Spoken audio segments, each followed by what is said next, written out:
Buckle up, fight fans. It's animal versus machine in a mad dash race to the finish line. Which one is faster? Can a machine overtake nature in this head-to-head match? Well, start your engines and make that kitty purr. It's the Cheetah versus a Ferrari 812 Superfast. As the fastest animal on land, this African wildcat has been designed by millions of years of evolution. This speed demon efficiently hunts and catches prey in the savannah. Meanwhile, art imitates life as cars evolve. With every new model, race cars have become stronger, sleeker, and faster. We'll be putting the best to the test with this supercar, the Ferrari 812 Superfast. First at the starting line, it's the speedster of the savannah, the Cheetah! He reaches 96 kilometers per hour in just 3 seconds. And he can slow down by 14.4 kilometers per hour in a single stride. This impressive start power might give the Cheetah an edge, but he can't maintain his fastest speed for long. Cheetahs are built to speed, not endurance. Next, revving to race, it's the fast and furious Ferrari 812 Superfast. In ideal conditions, this vehicle can go from 0 to 100 kilometers per hour in just 2.9 seconds. But will this incredible machine show us its best away from an immaculately maintained racetrack? The tension is high on this deserted dirt road. Let's see who hits the finish line first. Round 1. The tires are squealing and dust is clouding up in the air. What do we see? The Cheetah is off to an incredible start. Using his claws to grip the ground, he launches himself forward. Meanwhile, the Ferrari is struggling a little. Its tires were built to grip asphalt, not dirt. It looks as though the Ferrari won't be able to hit its top starting speed due to the road conditions. Round 2. The Ferrari is off to a rocky start, but both contestants have left the starting line now. With long limbs, tough foot pads, and a flexible spine, nature built the Cheetah to stride efficiently. Likewise, the Ferrari is sleek and low to the ground. It's built of an extremely light alloy, making it fast and easy to handle. But here's the thing, folks. The Cheetah's tail gives him an upper hand on the 812 Superfast. That tail acts as a rudder, helping him take sharp turns. His ability to decelerate and accelerate at incredible speeds allows him to change direction without losing too much time. The Ferrari handles best on straight roads, and this turn is really throwing a curveball at the driver. Round 3. It's a straight race to the finish line now. The Cheetah's up ahead, but maybe not for long.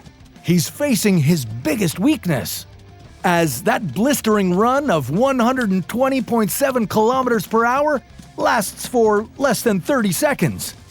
It's now or never for the Ferrari. Will this straight stretch of land give the driver enough time to use the full force and speed of 789 horsepower and 340 kilometers per hour? It's neck and neck, but what's this? The Cheetah seems to be slowing down. Oh, winner, winner, antelope dinner! The Ferrari 812 Superfast wins the race! The race was just too long for the Cheetah to maintain his speed. In the wild, cheetahs only sprint for short amounts of time. They prefer to wait until their prey is exactly where they want them to be. Then they avoid expending too much energy. In the end, the brute mechanical force of the Ferrari won out. That mean machine is meant to race for longer stretches, giving the driver the upper hand toward the end of the race. Tonight, we witness an epic showdown that's been brewing for millennia. Giant murder hornets with their powerful stings and deadly venom are pitted against the resourceful Japanese honeybees, known for their strength in numbers and unique defensive tactics. The murder hornet is a deadly predator with a sting that can take down even the toughest foes. Fighting against it is the humble but heroic honeybee, a vital player in our ecosystem with a few surprising tricks up its sleeve. Which of these incredible insects will emerge victorious? Will the murder hornets decimate their opponents with sheer brute force? Or will the honeybees outsmart their deadly adversaries with clever teamwork? It's murder hornets versus bees. Round 1.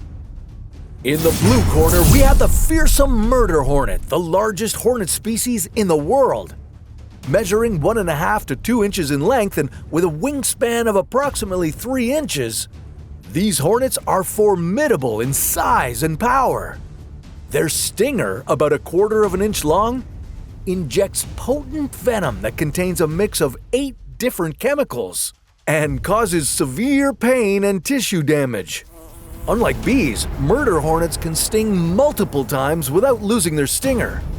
Their venom is so potent that it kills 30 to 50 people annually in Japan alone. Murder hornets are equipped with solid mandibles to decapitate honeybees during attacks. A small group of hornets can decimate an entire hive in a matter of hours, tearing through the bee defenders and feeding the larvae to their own young. They're also incredibly aggressive and territorial, especially when their nests are threatened. In the red corner, we have the resilient Japanese honeybee. These bees might seem unassuming compared to their larger adversaries, but they've evolved unique defensive tactics against hornet attacks. An average honeybee only measures about 1/2 inch in length. But their primary defense mechanism against murder hornets is forming a bee ball, where hundreds of bees swarm a single hornet and vibrate their muscles to generate heat. This creates a temperature of around 117 degrees Fahrenheit, which is lethal to hornets but tolerable for the bees.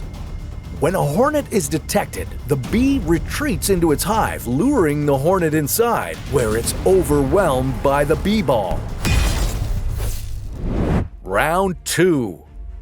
The murder hornet is equipped with a fearsome array of weapons. Its primary offense tool is its powerful stinger, capable of injecting a potent venom known as mandarotoxin. This venom causes extreme pain, swelling, and in severe cases, tissue damage and death, particularly after multiple stings.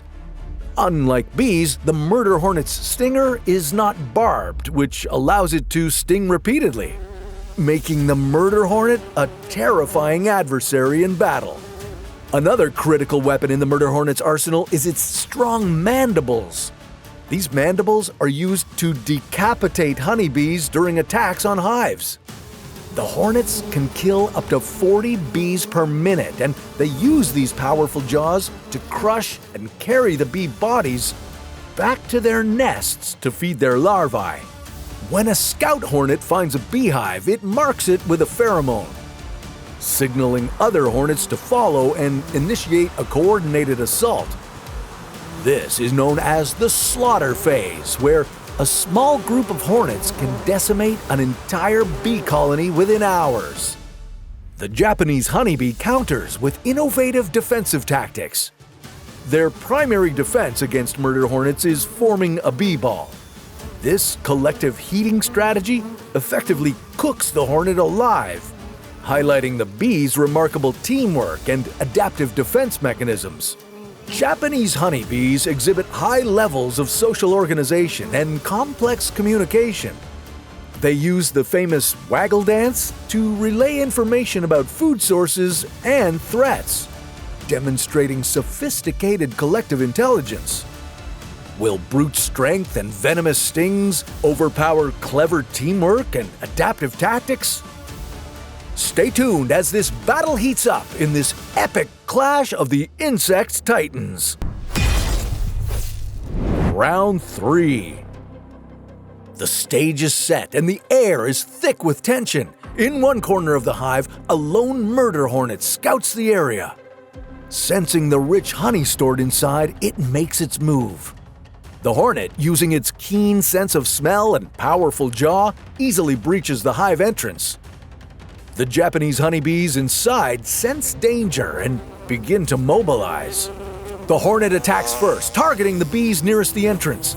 Using its strong mandible, it decapitates several bees in rapid succession, their bodies falling lifelessly to the hive floor. The bees retreat, luring the hornet deeper into the hive. Encouraged by its initial success, the hornet follows, unaware that it's stepping into a trap. As the hornet moves further into the hive, the bees begin their counterattack. Hundreds of bees swarm the hornet, forming a dense ball around it. They vibrate their flight muscles furiously, generating intense heat. The temperature inside the bee ball rises quickly, reaching up to 117 degrees Fahrenheit. Within minutes, the hornet succumbs to the heat and dies. However, the battle has casualties on both sides. Several bees also perish in the intense heat, their sacrifice ensuring the colony's survival. In this intense and dramatic showdown, the Japanese honeybees emerge victorious. Their innovative defense strategies and ability to work collectively are decisive factors in defeating the fierce murder hornet.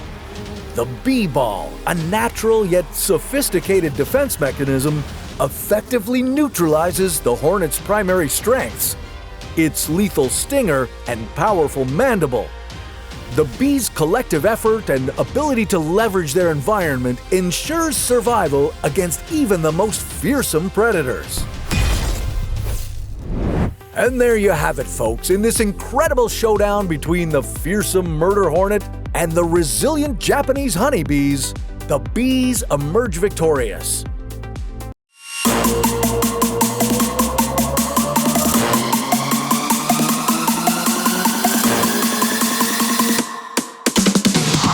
It's a David versus Goliath fight when we pit the king of the jungle against the scrappiest animal in the ring. Watch out, it's honey badger versus lion. Tonight's fight to the finish consists of two unlikely foes. Though both hail from similar parts of sub-Saharan Africa, the honey badger isn't commonly hunted by lions due to its small size. But we want to see if this scrappy lightweight has what it takes to bring down one of the biggest and baddest cats around.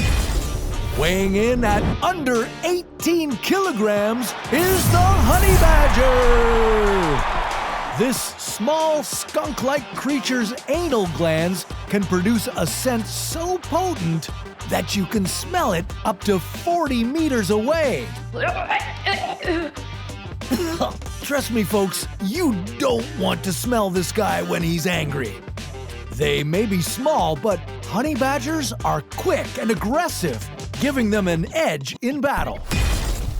His opponent, weighing in at over 225 kilograms, is the lion! A lion can eat up to 15% of its body weight if it's hungry enough. The largest honey badger is still just a snack for the lion. Let's get this fight started. Round 1, first strike. Honey badgers have a great sense of smell and smell predators from their tracks alone. But if this contender smells the lion, he'll get away as fast as he can. So the lion will have to make the first move. His best bet is to wait until the honey badger is digging for food, with his nose deep in the dirt and unable to smell the approaching threat. That's the perfect opportunity for the lion to get the jump on the honey badger. This is it! The lion pounces and makes a brutal first strike!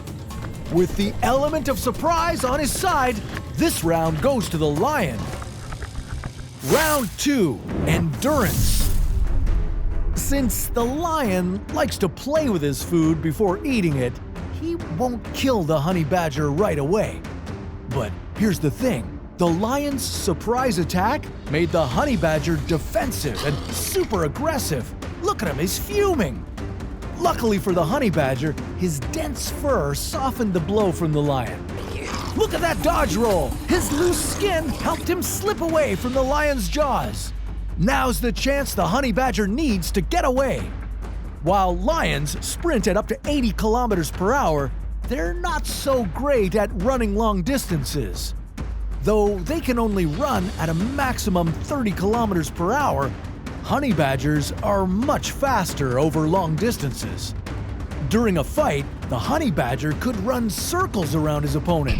That could tire the lion, and eventually it might get bored too. Lions like to play, but they don't like getting bored. Holy sh! Look at him go! This endurance test goes to the honey badger. Round 3, Damage.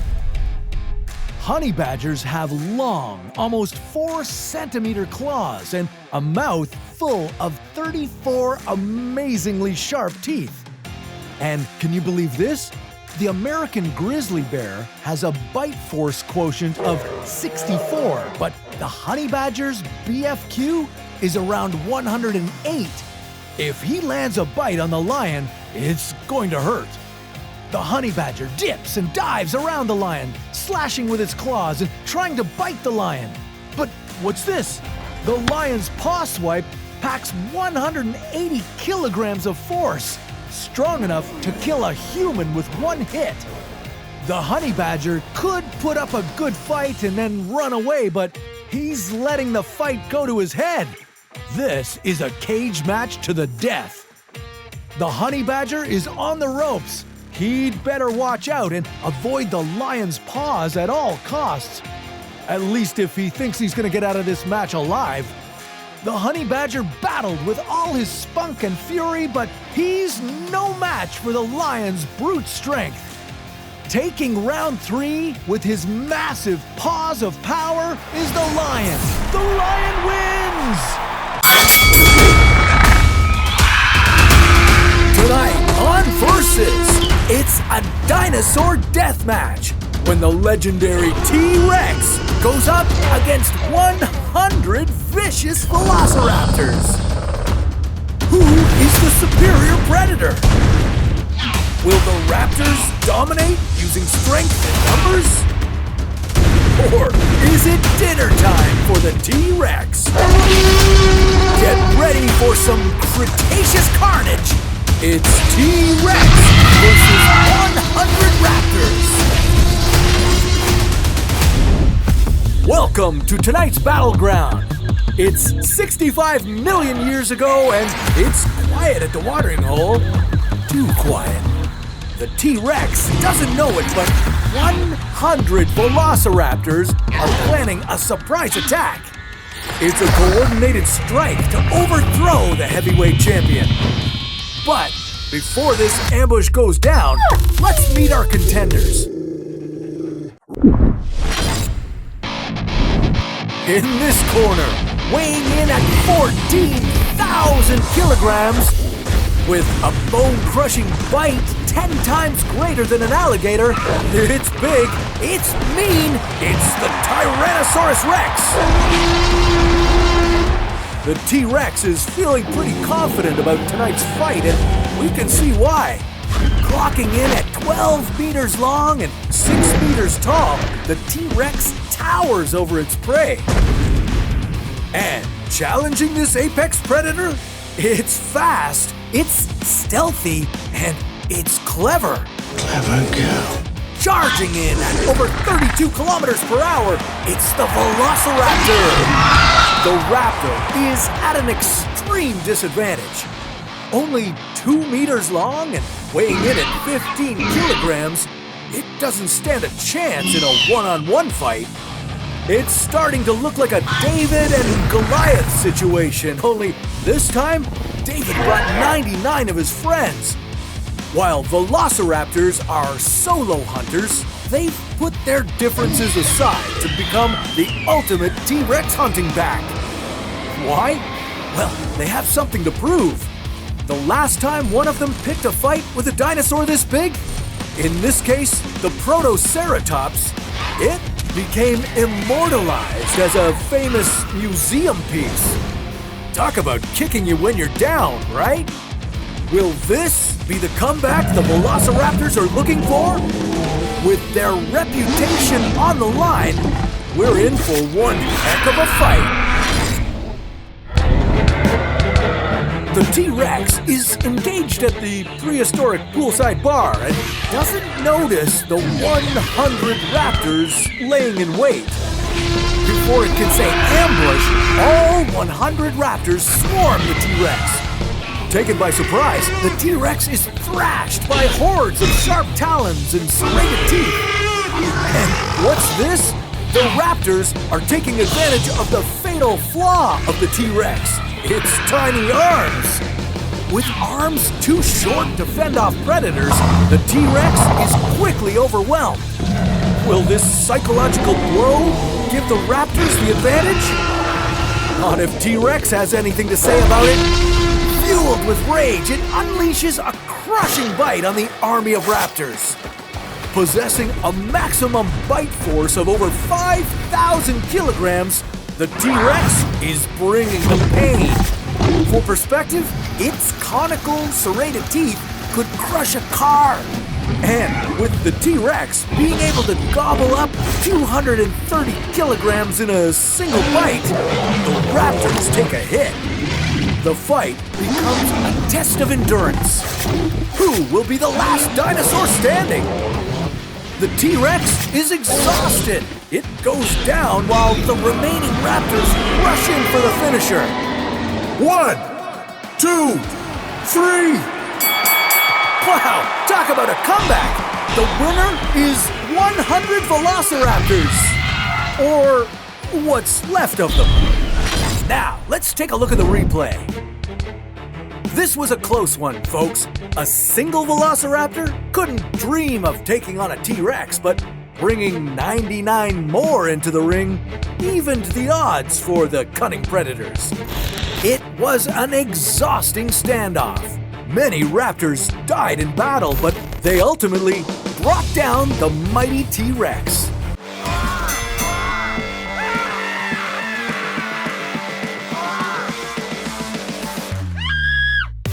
Today, we've got a reptilian rumble featuring the world's largest lizard and snake. Which is more deadly, venom or constriction? Which creature will slither or crawl its way to victory? Get ready for a cold-blooded clash between these two titans. It's the Komodo dragon versus the green anaconda. Both creatures have deadly reputations that strike fear in us humans, but will they strike fear in each other? With similar hunting styles but wildly different means of dispatching their prey, it's anyone's guess as to which beast will come out on top.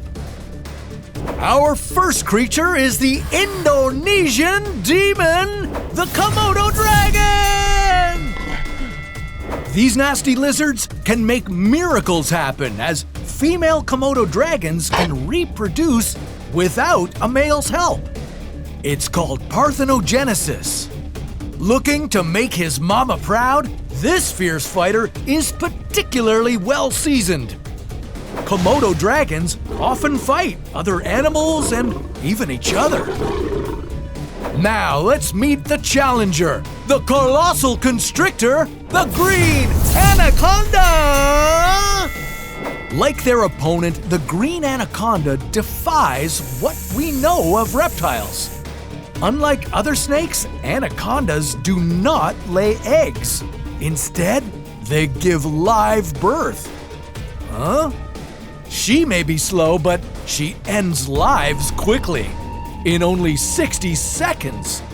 It's going to be a fast and furious fight between these two well-matched opponents. Round 1. Physical stats. These creatures are the largest among their species, but pound for pound, the anaconda is the biggest of our two competitors.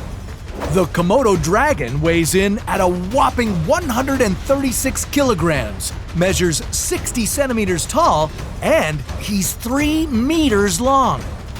The female green anaconda weighs in at an incredible 249 kilograms, measures 30 centimeters in diameter, and is 6 meters in length.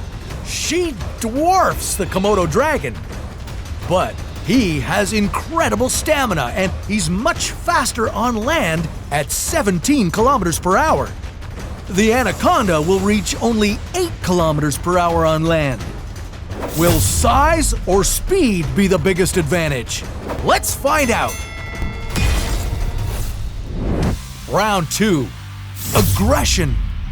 The Komodo dragon brazenly circles the anaconda, ready to strike. He doesn't seem to be too happy about her presence. Komodo dragons take down large prey, such as water buffalo, and they aren't above attacking humans. Saying they're aggressive is an understatement. The anaconda is staying put. Unlike Komodos, anacondas have little interest in larger prey and rarely attack humans. Despite their fearsome reputation, anacondas prefer attacking when they're hungry. But she is prepared to defend herself. This sneaky snake is waiting for the Komodo dragon to get close enough so she can strike. Round 3. Special attributes. Using his strong muscular body and speed, the Komodo dragon charges at the anaconda. He strikes, clamping his venomous jaws into the anaconda's body. His 60 sharp, serrated teeth are doing damage to the snake. If she wants to survive and make a move, she has to do it soon. More bites mean more venom, and that's bad news for her. The Komodo's toxins will make her bleed out even faster. The Komodo is in a frenzy, but what's this? It seems he's too busy biting and tearing to realize that this deadly anaconda has begun coiling her body around him. Oh, she has him in her clutches now! The snake's constrictions infuriate the Komodo, and he's thrashing with all his might, but it's too late, and he feels the crush of those mighty muscles slowly suffocating him. The winner is our coiled contender, the green anaconda! Next time, the anaconda puts the squeeze on a more familiar foe, the python. We'll see who wins on the next round of Versus.